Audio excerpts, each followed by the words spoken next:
Hey everyone, adakai DCG here, and I just want to say happy holidays. Hope you guys are having a great new year. Um, yeah, and I know it's been a little bit. I apologize for the lack of content. It's been quite busy over the holidays, but I wanted to come at you with a deck profile video, and it's going to be featuring the red purple kid leader.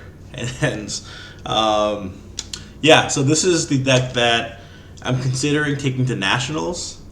And yeah, you heard me right. I do think that red purple kid may have some spice. I'm not 100% sure yet whether I'm going to bring it to nationals, but it's what I've been cooking with. I've been in the hyperbolic time chamber, refining this deck, and I wanted to show you guys at least the current iteration and a little bit of the spice that it's bringing into the current meta. And yeah, at the end of the video, we'll also be announcing the giveaway winners. I apologize for the lack of that as well, but we're going to be giving away 2 of these starter 10 ultimate decks and 3 of the Gum Gum gift collections. And so stick around to the end of the video. I'll be announcing that as well. And yeah, let's get started. Hey everyone, so this is my red purple kid deck profile. Yeah, I've been playtesting with this deck for the last couple of weeks at locals and really using that time to refine this leader because after playtesting it a bit, I really do think that this leader has at least some viability into the current meta. And so, yeah, I just kind of wanted to share what the deck profile is, my experience with it, some of the play lines, and yeah, get your guys' feedback and to start that conversation. I am considering taking this to nationals. Yeah, I want to give it a few more test runs and really see and refine it a little bit more. But yeah, I wanted to give you the baseline of what it is so far.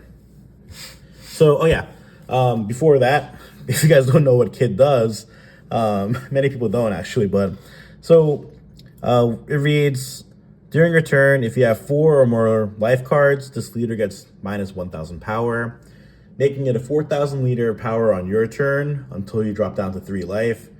That seems pretty neg, but don't let that fool you. This leader is quite aggressive, and its toolkit keeps it very aggressive.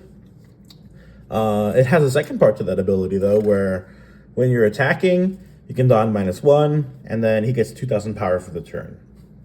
So, yeah, for the cost of 1 don being returned to your don deck, you get that 2,000 power. And so that's kind of what enables him to keep being aggressive.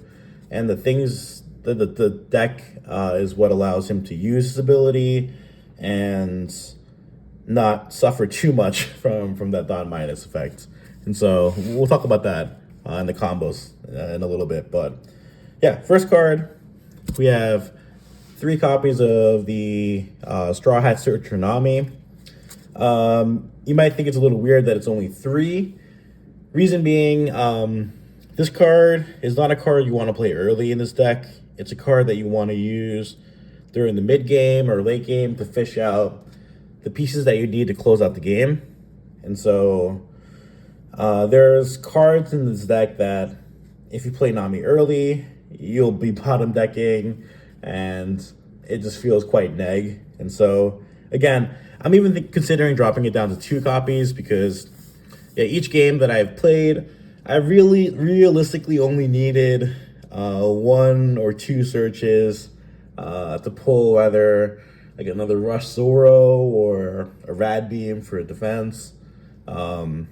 Yeah, so again, in this deck, I tend to play her later, and that's where her value comes in. So that's kind of why I'm considering dropping it down to even 2. We have 3 copies of the 1-drop Nika Robin. What this card does is on play, it KOs one of your opponent's characters with the cost of 1,000 power or less.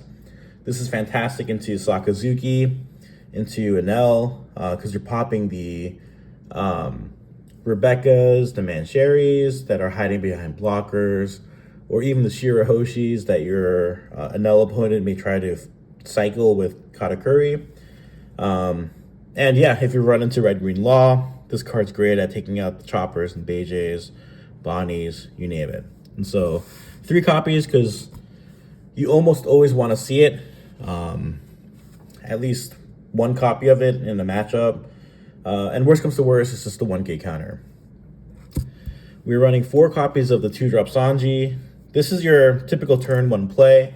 This deck loves to go second and drop Sanji on turn 1. Because what this card does is activate main once per turn. You may add 1 card from the top of your life to your hand. And then this character gets 2,000 power. And you get to attach 2 Restodon to it. So you're, 1, gaining card advantage by grabbing that extra life. It doesn't feel quite as bad because even though Kid is a red-purple leader, multicolored, he actually starts with 5 life. And so you do get that extra card compared to most multicolored leaders. And yeah, you become a 7K swing, which is great early aggression into a meta that doesn't like facing early aggression. And so this card's fantastic. If you have it, always drop it on curve. Yeah, it's just going to start enabling Kid. For the rest of the 2K block, or 2Ks, we're running 3 copies of Usohachi and 3 copies of Furnosuke for a total of 10 2Ks. These 2Ks are more utility.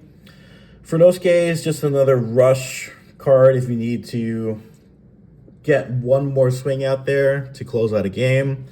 And Usohachi reads, you add 1 Don to it, and when attacking, if you have 8 or more Don, you can rest one of your opponent's characters with the cost of 4 or less. It does take a turn to set up, which does make it susceptible to removal, but if you do need it and you can get it on there, you can rest your opponent's blockers, the Borsalinos, the Sanjis, the Rebeccas, to close out for game. Yeah, but most of the time, again, these guys are going to be used as 2K counters. We'll go through the Rush engine. So what this deck primarily wants to do is turn everything right. In a Sakazuki-filled meta, things that you establish on the board, they just don't stick. And so to mitigate that, what this deck concentrates on is getting value from the cards that you play right away, whether through the on-play effects or through Rush. With that being said, 4 copies of the 3-drop Rush Zoro. This card's the MVP of the deck, or actually one of the MVPs of the deck. This card is going to allow you to get early aggression, close out games at the end, and so it's never bad to see this card. It's so versatile. For 3 Don, you get to get a 5K swing. And yeah, especially because one of the Don that you use to play this card can be returned to the deck to make him get 2,000 more power, which just adds to the efficiency of the deck and the aggression of the deck. And so one of my favorite turn 1, turn 2 plays is drop Sanji on my 2 Don turn, then drop Zoro the next turn, use Sanji's ability to swing 7K, attach a Don to Zoro, swing 6K, and then return a Don and swing 6K with Kid. So you're just getting so much aggression so early. Yeah, your opponent will either have to discard a bunch from his hands or take a bunch of life early.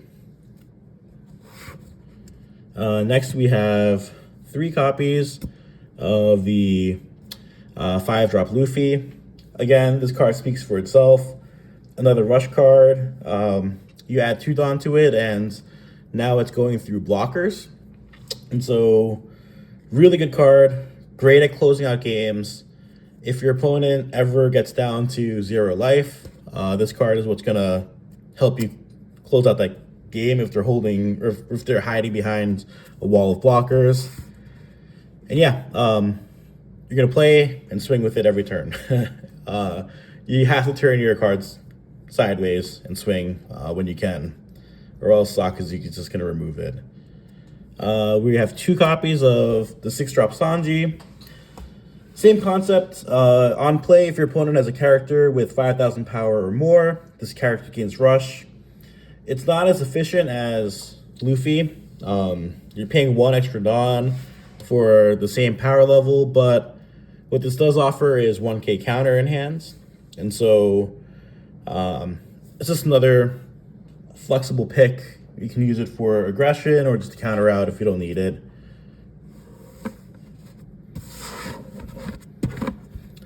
Next, we'll go through the Kid Pirates. We're running 3 copies of Heat. Heat just has natural synergy with Kid. Since you're going to be using Kid's effects almost every single turn, Heat's going to always be at 6k. So having a 3-Dawn, 6k body on the board is great into matches like Enel, and even Purple Luffy. It does suffer to Sakazuki because it is only 3 cost and it doesn't have Rush. So there's a chance that they can just KO or bottom deck it before it gets any value. But again, that's just the meta that we're in. So I opted for 3 copies of that. That card may switch in the future. I'm not sure yet. I'm still working through tinkering with this deck. But this next card, this is the other MVP of the deck. So it's the 5-drop 6k blocker Kid. And what it does is on your turn, once per turn, when a Dawn card on your field is returned to your deck, you can add 1 Dawn back and set it as active. This is what's going to let you play super efficiently with Kid. What this enables you to do is, say you're on your 6 Dawn turn, you can drop this guy, you can swing 7 with Kid, you get that Dawn back, and now you have 2 Dawn up. If you have a Zoro on board, you can swing 7 with Zoro again, or you can keep that up for defense, things like Rad Beam, or use it to play a Nami to search out something. Really, really efficient. You're basically playing with 1 extra Dawn just by using Kid's ability. And so, yeah, you guys know me. I love any sort of Dawn manipulation where you're getting extra value from Rested Dawn. That's kind of why I loved Black Luffy. But Kid does a similar thing. And yeah, the cool thing is, if for some reason your opponent lets you even establish 2 on the board and you're not fully ramped to 10 Dawn yet, you can swing with Kid, Dawn -1, and then return 2 active Dawn. And so you're actually ramping +1 to the total net of the Dawn that you have, which is really cool. But if your opponent's smart, he'll do anything in his power to remove this 5-drop as quickly as possible. Against Sakazuki 2, I would say swing with this because it's never going to stay on the board for more than a turn. You're barely going to get to ever use it as a true blocker in that matchup. All right, next we're going to go through the boss monsters. We're running 3 copies of Kaido. So I used to run the 7-drop Kid, but that card just felt bad. The times where I played it and felt good about it were times where in that game I probably could have won even without it, and it's more of a win more. And otherwise I would draw it into hands and be like, I can't even play this because 1 is going to get bottom decked the next turn, or yeah, I'll just die if I play that card out. And so yeah, the 7-drop Kid just felt really bad in this current meta. That's why I opted to switch it out for the 9-drop Kaido, because at least when you play this card out, you get the chance to KO a 6-drop or less, and it gets Rush. So again, kind of tying into the theme of this whole deck, you're gaining double value because you have an on-play effect that's removing something from their board, but you're also swinging in that same turn. So even if they do take the time to remove it, you already swung and got value from this card. And so, really good card. Lastly, we have the 10-drop Luffy. This card is so good. Man, it's a 10-drop, 11k power, rush, and it reads once per turn. When your opponent activates a blocker, KO up to one of your opponent's characters with a cost of 8,000 power or less. KOing an 8,000 power or less character because you blocked is such a strong effect into this current meta, especially because in this meta, there's just so many blockers you'll run into. And so, yeah, and establishing this big body who's gaining instant value and the potential to KO up to an 8,000 power character is just insane value for the Don you're playing. And so those are the characters. We're going to move on to the events. We'll start with the defensive ones first. We're playing 3 copies of Rad Beam. I do want to try to fit in 4, but this deck is already pretty tight as is. But yeah, Rad Beam, just classically very good. For 1 Don, getting 4,000 power as a counter is, yeah, this is kind of busted. We have 2 copies of Gum Gum Jet Gatling. You are running a lot of non-counter cards in this deck. The 10-drop Luffys, 5-drop Luffys, 9-drop Kaidos, 3-drop Zoros, and a bunch of other events. And so Gum Gum Jet Gatling lets you have a fighting chance if you need that extra counter and just a bunch of dead cards in hand. It also has a great trigger. Yeah, it just ramps you 1 Don, which in this deck you want to ramp as quickly as possible, especially because you're negging a Don using his ability quite often. We are running 2 copies of Jet Pistol.